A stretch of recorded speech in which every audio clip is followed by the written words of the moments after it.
이제 돈 받아달라고 위임을 한 거니까 3억만 가져와. 내 수없이 통화했잖아. 그냥 아무 말도 말고 돈만 가져와. 이제 아무 말도 말고. 그럼 내 돈 해. 가지고 와. 그러면 내가 그거 할게. 그날 안 잡히게 싹 선물하고 그러서 내가 주는 돈 100만 원 가지고 그냥 가가지고 같이 집어넣으면 두릅이 짜거나 말거나 똑같은 얘기인데 그래서 입혀를 막느라고 그렇게 하는 바람에 그저. 최은순, 윤석열 대통령의 장모입니다. 최 씨는 2013년 경기 성남시 중원구 도촌동 땅을 매입하는 과정에서 은행에 약 350억 원을 예치한 것처럼 잔고증명서를 위조한 혐의로 1심에서 징역 1년을 선고받았고 이어 항소심에서도 징역 1년을 선고받은 후 법정 구속되어 지난해 7월 21일부터 서울 동부구치소에서 복역 중에 있습니다. 최 씨의 형기는 오는 7월 20일쯤에 만료 예정이었는데 가석방이 될 것이란 소문이 퍼졌습니다. 그 소문의 진원지는 어딜까요? 만약 이번 22대 총선에서 국민의힘이 참패하지 않았다면 최 씨는 가석방 명단에 이름이 올랐을지도 모릅니다. 그 이유는 열린공감TV 탐사저널 취재팀의 집요한 탐사 취재 때문이었습니다.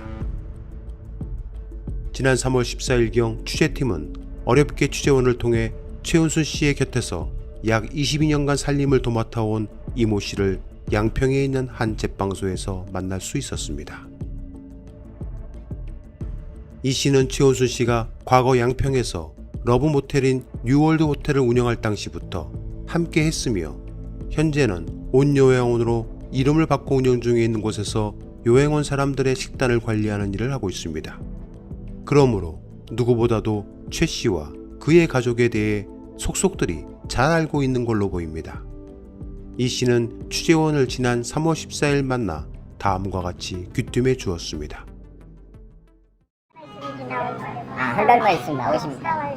끝나면 나오십니다. 선거 끝나고? 원래 1년 7월달까지 했는데 그냥 선거 끝나면 나온다 그랬어요. 그리고 이 씨는 탐사저널 원 취재원에게 매우 충격적인 이야기를 하게 됩니다. 바로 해당 취재가 진행되던 지난 3월 14일 이 씨는 최은순 씨가 총선이 끝나면 풀려나올 거라 말합니다. 얼마나 교도관들 피곤하겠어요. 오래 있으면 안 나오겠어요. 나올 거. 이건 바로 사월 끝난다.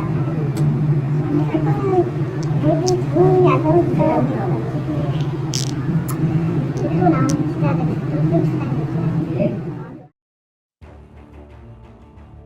지난 3월에 취재팀이 전해들은 한 달 뒤인 4월에 총선이 끝나고 최은순 씨가 풀려 나오게 될 것이란 이 씨의 이야기는 그 자체로 충격이었습니다. 이에 저희 취재팀은 법무부와 동부구치소를 대상으로 집요하리만치 최은순 씨의 보석 또는 과석방 여부에 대해 질의했었습니다. 미리 사실을 알고 있는 탐사저널 온의 취재가 법무부 입장에서는 매우 부담을 느꼈을 것으로 보입니다. 물론 총선의 결과가 국민의힘의 참패로 이어져 당장 가석방으로 최 씨를 풀어주는 것이 윤 정부의 입장에서는 부담이 갔을 수도 있었을 겁니다. 결국 지난 4월 23일 법무부는 정기 가석방 심사위원회를 열고 최 씨의 가석방 적격 여부를 판단했으나 보류 결정을 내리고 내달 최종 결정하기로 했다고 합니다. 보류 대상이 되면 자동으로 내달 가석방 심사 대상에 오르게 되는데 5월에 다시 심사를 하게 되는 겁니다. 탐사저널 온 취재팀의 이러한 취재 내용은 여러 경로를 통해 법무부와 동부구치소에 가석방 확인 취재를 위한 질의 등으로 알려졌고 결국 총선 패배 등으로 부담을 느낀 정부가 당장 4월 말 가석방 심사는 보류한 것으로 보입니다. 문제는 의정부 법원 관할인 의정부 구치소가 아닌 수감자의 호텔이라고 불리는 서울 동부구치소에 수감되어 있는 최 씨가 수시로 인근에 있는 경찰병원 등으로 외래 진찰을 받으러 동부구치소를 떠나는 장면을 탐사저널 온 취재팀이 포착했는데 심지어 동부구치소 외곽을 청소하는 분까지도 최은순 씨가 자주 병원으로 간다는 것을 알 정도였습니다. 취재팀은 매일 오전 특정 시간대에 동부구치소 후문에 서 있는 벤츠 승용차에 대해 외곽을 청소하는 분에게 질문해 보았습니다.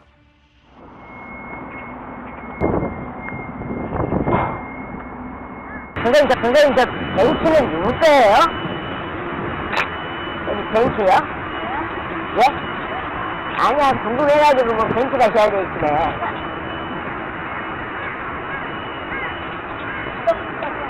예? 예?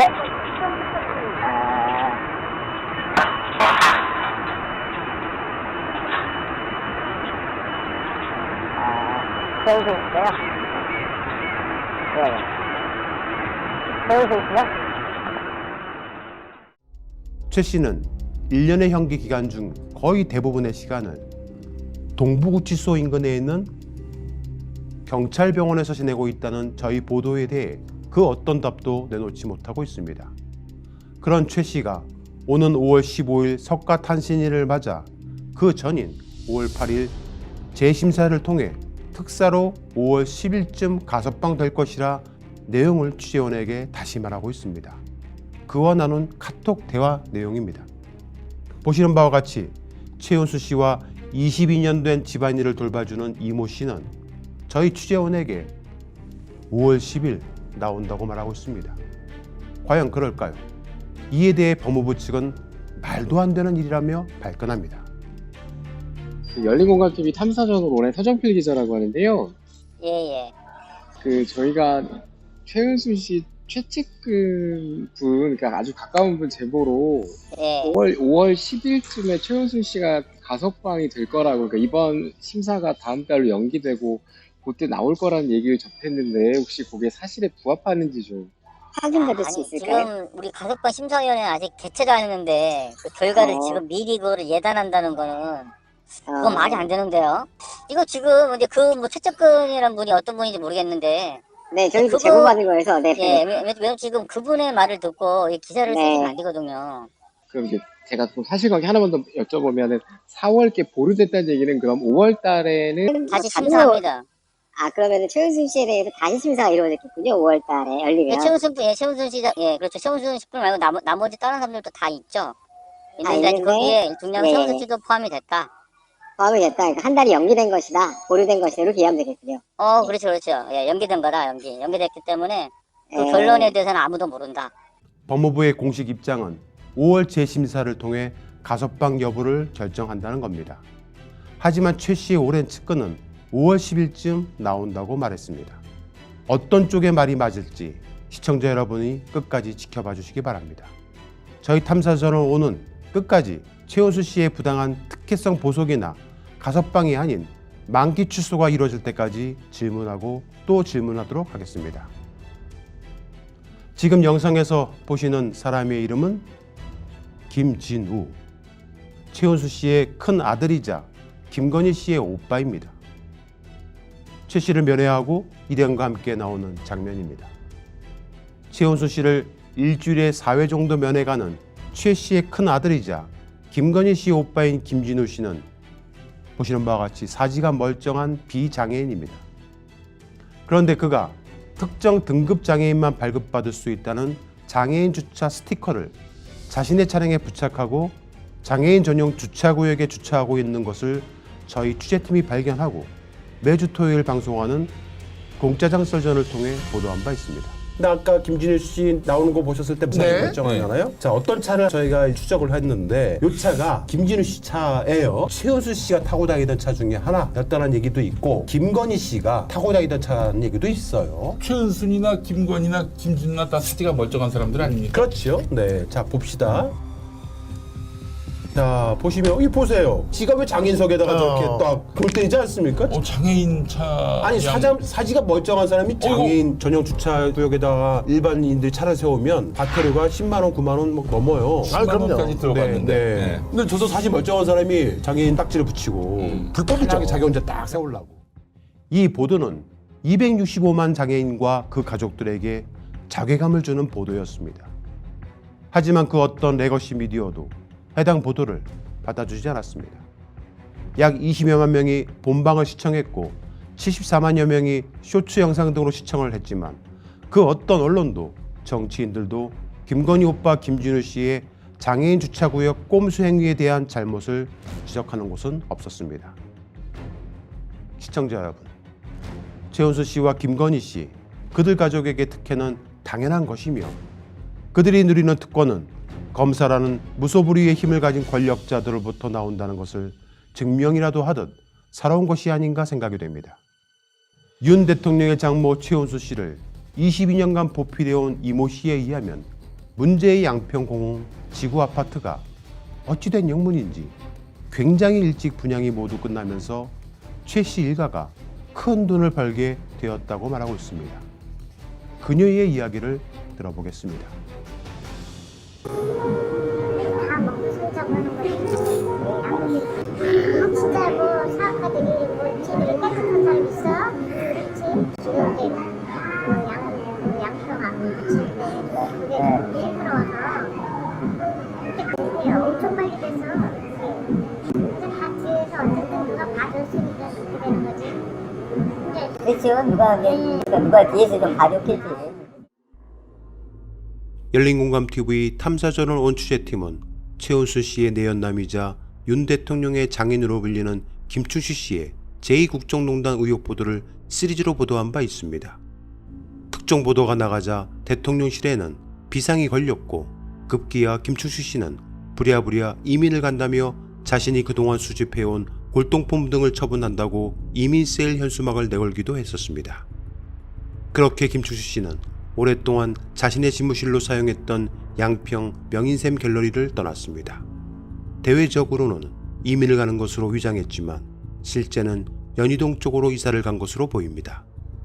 양평 공홍지구 아파트 특혜 의혹과 더불어 전국을 강타했던 이른바 김건희 로드로 알려진 양평 서울 간 고속도로의 기착지인 양평군 강산면 병산리 일대 땅은 최은수 씨와 김건희 사남매가 12필지를 1987년 11월 24일 분할 상속받아 지분을 5분의 1씩 나눠 소유하고 있습니다.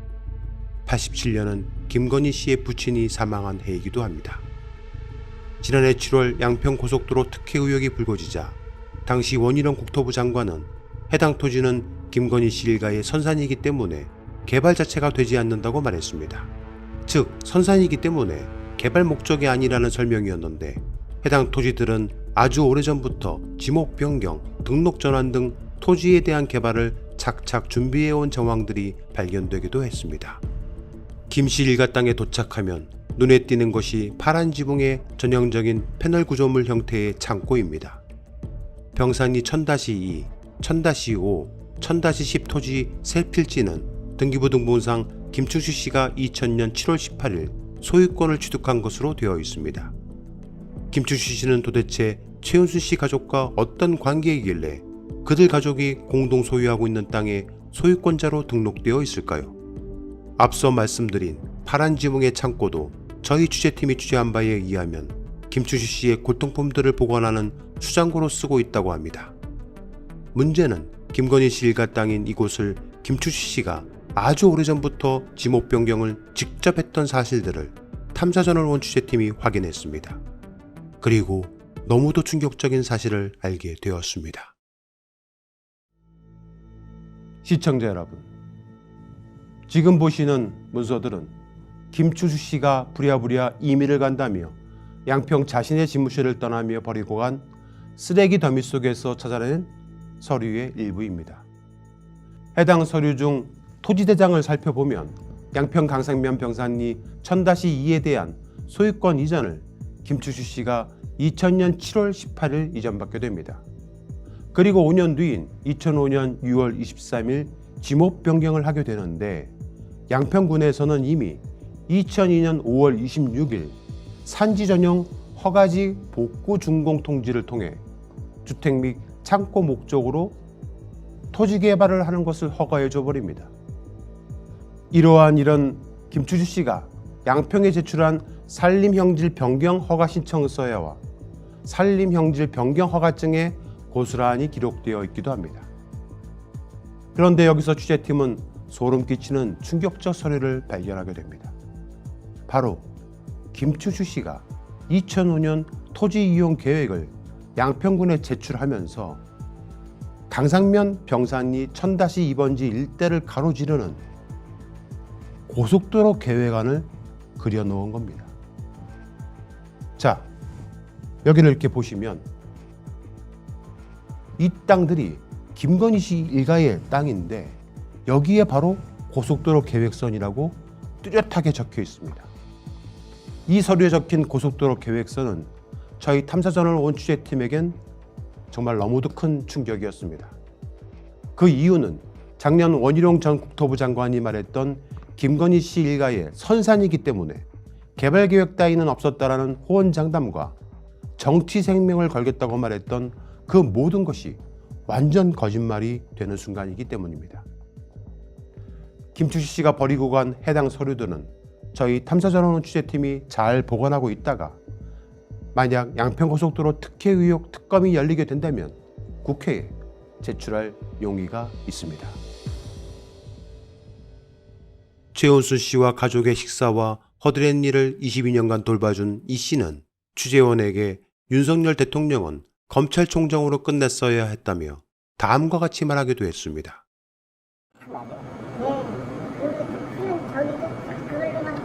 네, 맞아요. 검찰총장이 따로. 갑자기 그걸 해갖고 진짜 생각지도 않게 그게 돼가지고 옛날에 청량할 때는 그때가 제일 좋았어요. 총장할 때가. 그러면 그 집안에는 깨끗하잖아. 장 처가집 때문에 아니야. 그 사람은 힘든 거지. 그렇지, 처가집 때문에 힘든 거지. 힘든 거지. 그쪽은 진짜 아무 힘든 거. 이 씨는 최은순 씨가 양평 공공지구 아파트를 짓기 전에는 자식들에게 재산을 나눠주지 않았지만 지금은 미국에 있는 손자에게도 모두 재산 분할을 마쳤다고 주장합니다. 아무것도 안 줬어서 그때 말이죠. 근데 이 아파트 짓고 나서 이거 여기도 아들하고 줬어. 그때 이제 재산 분할 다 해줘요.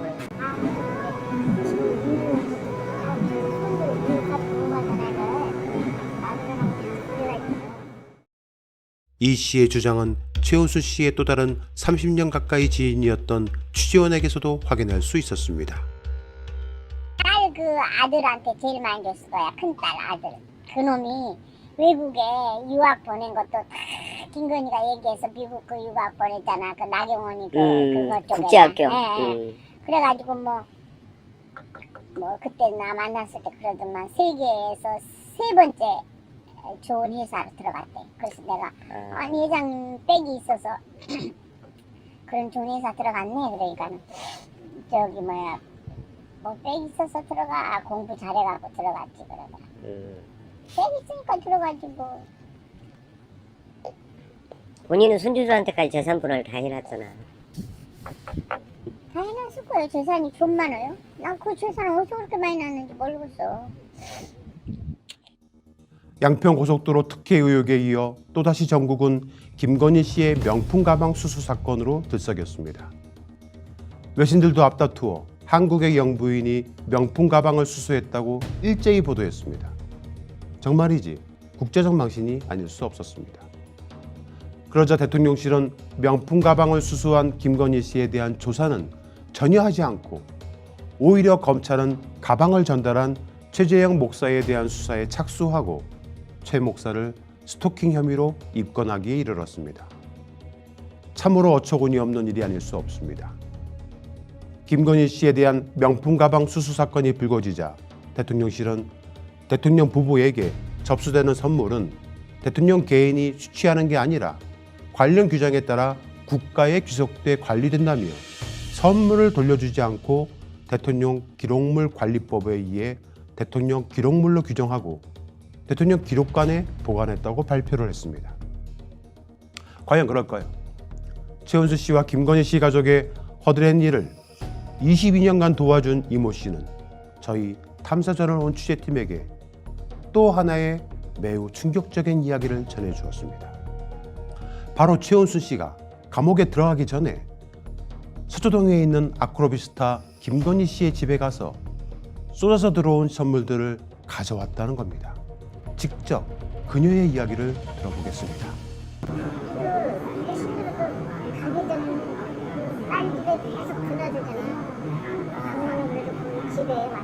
아, 엄마가 드나들어요? 서초동에? 이 선물 별게 다 들어오잖아 그 집에는. 다 갖고 와서 이제 아, 서초동에 사실 때?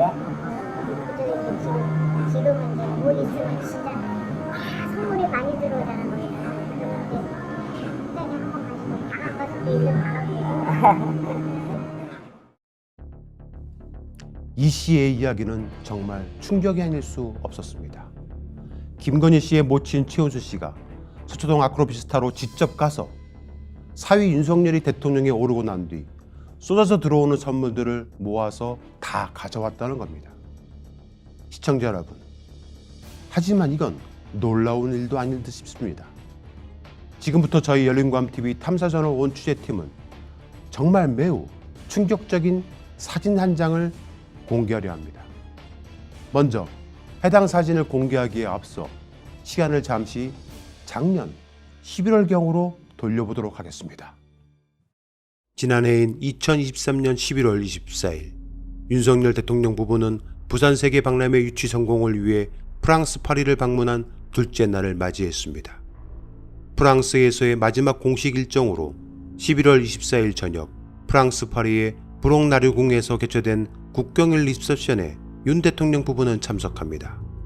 이미 윤 대통령은 지난해 6월 국제박람회기구 4차 프레젠테이션 발표와 공식 리셉션 참석을 위해 프랑스 파리를 방문한 지 약 5개월 만에 이뤄진 재방문으로서 정상이 1년에 한 국가를 2번 방문하는 것은 매우 이례적인 일이며, 이는 2030년 부산 세계 박람회 유치 성공에 대한 대통령의 강력한 의지를 단적으로 보여줬다며 많은 언론이 대서특필하기도 했었습니다. 이날 개최된 프랑스 국경일 리셉션에는 SK, 삼성, 현대차, LG, 롯데 등 5대 그룹을 포함한 재계 주요 인사들이 총출동하여 코리아 원팀으로 BIE 회원국들을 대상으로 한 총력지지 교섭에 함께 나섰다고 홍보의 열을 올리기도 했습니다. 문제는 프랑스 국경일 리셉션이 끝난 저녁이었습니다. 윤석열 대통령은 리셉션을 마치고 24일 저녁 프랑스 파리에 있는 우정이라는 한식당에서 재벌 총수들과 술자리를 가진 것으로 확인됐습니다. 대통령이 재벌 총수들과 술자리를 가졌던 이날은 엑스포 개최지가 결정되는 국제박람회기구 제173차 총회를 나흘 앞두고 있었습니다. 윤 대통령은 재벌 총수들과 우정식당의 2층 단독룸에서 총수들도 수행원 없이 소주와 맥주를 섞어 폭탄주를 말아 마시며 저녁 식사를 했다고 합니다. 이 자리에는 이재용 삼성전자 회장, 최태원 SK 회장, 정의선 현대차그룹 회장, 구광모 LG 회장, 신동빈 롯데그룹 회장 등 재벌 총수들이 참석했습니다. 우정식당은 1994년 파리에 문을 연 고급 한식당이기도 합니다. 식당에서의 술자리는 저녁 8시에 시작해 밤 11시까지 이어졌다고 합니다. 당시 김은혜 대통령실 홍보수석은 24일 현지 브리핑에서 팀 코리아와 함께 엑스포 유치를 위해 1분 1초를 아끼지 않고 쏟아붓는 윤 대통령의 혼신의 대장정은 이 시각 현재도 진행형이라고 말했습니다. 하지만 윤 대통령은 재벌 총수와 우리끼리 술자리를 하고 1차에 이어 숙소로 돌아가 2차까지 술자리를 갖게 됩니다. 윤 대통령은 엑스포 유치를 위해 대통령 특사로 임명된 재벌 총수들과 엑스포 유치가 결정되기도 전에 폭탄주를 2차까지 마신 겁니다. 결국 해당 술자리에서 LG 구광모 회장은 술에 만취해 그 자리에 쓰러지기도 했고, SK 최태원 회장은 엘리베이터 안에 오바이트를 했다는 소문이 돌기도 했습니다. 해당 술자리의 비용은 국민의 세금으로 마셨습니다. 하지만 대통령실은 술자리가 있었음을 시인하면서 술자리 비용에 대해서는 정보 공개를 거부하기도 했습니다. 그리고 다음 날 한국으로 출국해야 하는 11월 25일 오전, 이미 전날 2차에 걸쳐 폭탄주를 말아 마셔 과음을 한 윤석열 대통령은 숙소에 골아떨어져 있었다고 합니다. 그런데 김건희 씨는 파리에 있는 어디론가를 방문합니다. 그것도 혼자가 아닌 윤석열 대통령도 아닌 다른 남자와 함께 동행해서 말입니다.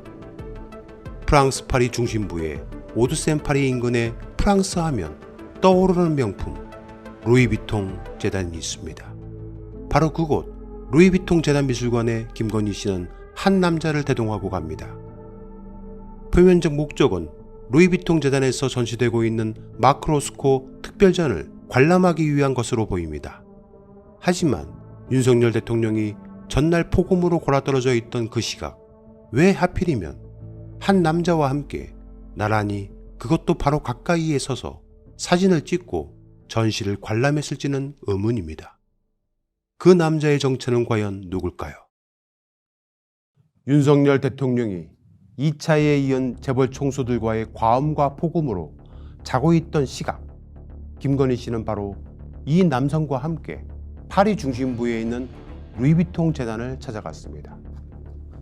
이 남자, 김건희 씨와 매우 가깝게 밀착해 사진을 찍은 남자. 자, 이제 이 남자의 정체를 공개합니다. 이 남자의 이름은 박동만이라는 사람입니다. 그의 직업은 바로 성형외과 전문의입니다. 네, 맞습니다. 바로 얼굴 등을 예쁘게 고쳐주는 성형외과의였던 겁니다. 의학 박사이자 성형외과 전문의인 박동만 원장은 업계에서는 꽤나 정평이 있는 안면 거상술 및 주름 성형의 1인자로 알려져 있습니다. 박 원장은 성형외과들의 집성촌으로 알려진 서울 강남 신사동 사거리에 있는 꽤 이름이 있는 비호 성형외과에서 동료 성형외과들과 함께 근무했었습니다. 2012년부터 작년 2023년까지 그곳에서 근무했습니다. 김건희 씨가 윤석열 대통령과 결혼했던 시기인 2012년부터 말입니다. 열린공감TV 탐사전원 취재팀은 오랜 취재 끝에 박동만 원장이 김건희 씨에게 여러 차례 성형수술과 시술을 해줬다는 사실을 알게 되었습니다. 박동만 원장은 그렇게 해서 돈을 많이 벌었던 것일까요? 지난해 그는 비호 성형외과를 나와 단독으로 이름을 걸고 박동만 성형외과를 신사동 사거리에 개점합니다. 더욱 충격적인 것은 윤석열 대통령이 취임하자마자 2022년부터 박 원장을 대통령실 자문의로 임명했다는 사실입니다. 박 원장이 졸업한 의대 동창회에서는 동창들에게 문자를 통해 박동만 원장이 대통령 주치의직에 임명되었다고 알림 문자를 보내기도 했습니다. 대한민국 역대 대통령 주치의들을 살펴보면 박정희 대통령 당시는 내과 전문의, 전두환 당시 내분비 내과와 호흡기 내과 및 혈액종양 내과의, 그리고 노태우, 김영삼, 김대중 노무현, 이명박 대통령에 이르기까지 대부분 소화기 내과, 내분비 내과, 내과 전문의들이었습니다. 그런데 박근혜 당시에 산부인과 전문의가 주치의가 됩니다. 박근혜 전 대통령이 여성이라서 그럴 수는 있을 듯 싶습니다. 그리고 문재인 대통령 당시 다시 내과 전문의가 주치의가 됩니다. 윤석열 대통령실은 언론에 대통령 주치의는 서울대 소화기 내과 전문의 김주성 교수라고 공식 발표한 바 있습니다. 그런데 주치의와 자문의는 어떤 방식으로 윤석열, 김건희 내외의 건강 관련 진료를 담당하는지는 알 수 없지만 박동만 원장의 진료 과목은 성형외과인데 그 자신이 떳떳하게 자신의 프로필에 현 대통령 자문이라고 프로필에 넣고 있다는 점입니다. 현 대한민국 대통령은 윤석열입니다. 윤석열 대통령이 성형외과 전문의의 자문을 얻을 필요가 있을까요? 박 원장은 정말 윤 대통령의 성형을 위한 전문 자문의였을까요? 문제는 대통령실 주치의는 1, 2주에 한 번 정기적으로 대통령의 전반적인 건강을 체크하고 해외 순방 등에 동행하기도 한다고 합니다. 그렇다면 박동만 원장은 자문의의 자격으로 아니면 주치의의 자격으로 도대체 어떤 자격으로 프랑스 순방에 동행하게 된 것일까요? 탐사자로 온 취재팀은 이 점이 궁금했습니다. 그래서 박 원장이 개업한 서울 강남 신사동에 있는 박동만 성형외과에 저희 취재팀이 직접 가서 질문해 보았습니다. 취재팀은 박 원장이 개업한 신사동 사거리에 있는 박동만 성형외과를 찾아갔습니다. 내부로 들어가 카운터에 있는 분에게 박 원장을 찾아왔다고 설명을 했는데 취재팀을 경계하기 시작했습니다.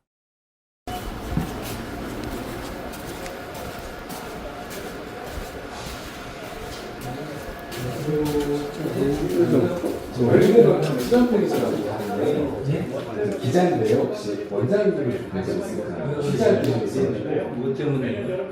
여쭤볼 게 좀 있어요. 제보받은 게 좀 있어서 뵐 수가 있을까요? 아니면 만나보고 뭐 때문에 그래? 그러니까 박동원 원장님께 전화 연락을 드렸는데 연락이 안 되세요. 기다리고 있어요? 예. 카운터에서 취재팀을 맞은 사람은 박 원장의 동생인 것으로 확인됐습니다. 결국 박 원장을 만나지 못한 취재팀은 여러 차례에 걸쳐 박 원장에게 전화를 걸었습니다. 하지만 어찌된 영문인지 그는 전화를 받지 않았습니다. 혹 모르는 전화번호는 받지 않는 사람인가 생각해 취재팀은 문자, 카카오톡 등을 통해 지난 2023년 11월 25일 김건희 씨와 프랑스 파리에 있는 루이비통 재단을 방문한 사실이 있는지 질문해 보았습니다. 한동안 문자와 카톡을 읽지 않았던 박 원장은 드디어 확인을 하였습니다. 하지만 지금까지도 박 원장으로부터 어떠한 답도 들을 수 없었습니다. 더욱 충격적인 것은 탐사저널 취재팀이 입수한 정보에 의하면 2023년 11월 25일 루이비통 재단을 방문했던 그날 전시를 관람하던 중 김건희 씨가 알 수 없는 이유로 쓰러졌다는 겁니다. 취재팀은 첩보를 입수하고 해당 사실을 물어보았지만 그에 대한 답도 들을 수 없었습니다. 만약 그날 김건희 씨가 박 원장과 루이비통 재단을 방문하면서 쓰러졌다면 왜 그랬을까? 그 이유가 궁금합니다. 해당 이유에 대한 의혹 질문에도 박 원장은 묵묵부답이었습니다. 기자의 질문이 허위사실이거나 명예훼손에 해당한다면 충분한 반론권에 응당 박 원장은 어떤 식으로든 대응해야 합니다. 전화를 받지 않는다고, 문자나 SNS 등을 회피한다고 진실을 감출 수는 없기 때문입니다. 오늘 열린공감TV 탐사저널 5는 총 4가지의 중요한 보도를 시청자분들께 알렸습니다. 첫째, 윤석열 대통령의 장모 최은순 씨가 오는 5월 가석방 심사를 다시 받고 출소하게 될 것을 최은순 씨의 22년 된 허드렛 일을 봐주는 이모 씨의 입을 통해 확인해 볼 수 있었습니다. 과연 돌아오는 5월 10일 또는 5월 14일 최은순 씨가 가석방이 되게 될지 그 귀추가 주목이 됩니다. 그리고 두 번째는 최은순 씨의 오래된 내연남이자 윤석열 대통령의 장인으로 불리는 김추시 씨가 자신의 집무실을 비우고 부랴부랴 도망치듯 이사를 가며 버리고 간 쓰레기 더미 속에서 저희 탐사저널 취재팀이 찾아낸 서류입니다. 일명 김건희 로드로 알려진 양평 서울 간 고속도로가 김건희 씨 일가의 땅을 거쳐 지나는데 개발에 필요한 땅의 형질 변경 신청 시기가 언론에 알려진 것과 다른 2005년경이었고 그 사실을 김추식의 지목 변경 신청 서류에서 확인할 수 있었습니다. 세 번째는 최은순 씨의 집안일과 요양원 일 등 오랜 세월을 함께해온 이모 씨의 이야기를 통해 윤석열이 대통령에 오르고 나서 김건희 씨와 서초동 아크로비스타를 떠나 용산 관저로 들어가기 전까지 각계각층으로부터 밀려 들어오는 각종 선물 꾸러미들을 최은순 씨가 직접 아크로비스타를 찾아가 들고 왔다는 매우 충격적인 소식을 전했습니다. 끝으로 네 번째는 대통령실 주최의가 아닌 자문의인 성형외과 전문의가 지난해 11월 프랑스 파리를 국빈 방문하는 데 동행했고 그가 김건희 씨와 함께 단둘이 가깝게 나란히 프랑스 파리 루이비통 재단을 방문한 사실을 공개했습니다. 김건희 씨는 한때 대통령실 홍보 자료를 통해 만원짜리 치마, 3만원대 슬리퍼를 착용하고 에코백을 매는 등 검소한 척을 한 바 있습니다. 그랬던 김건희 씨는 우리들의 세금으로 국비를 낭비해가며 해외 순방을 뻔질나게 다녔고 리투아니아에 가서는 명품 매장을 순례하는 이중성을 보이기도 했습니다. 문제는 김건희 씨가 프랑스 파리 루이비통 재단에서 갑자기 알 수 없는 이유로 쓰러졌었다는 믿을 수 없는 첩보입니다. 그 이유에 대해 탐사자를 온 취재팀은 박동만 성형외과 전문의에게 거듭 질문을 던졌지만 아직까지 답은 없었습니다. 그의 침묵이 결코 진실을 가릴 수는 없습니다. 우리는 그 이유를 알고 있기 때문입니다. 그리고 멀지 않아 대한민국 모두가 그 진실을 알게 될 것입니다. 진실은 그렇게 하나씩 드러나게 되어 있습니다.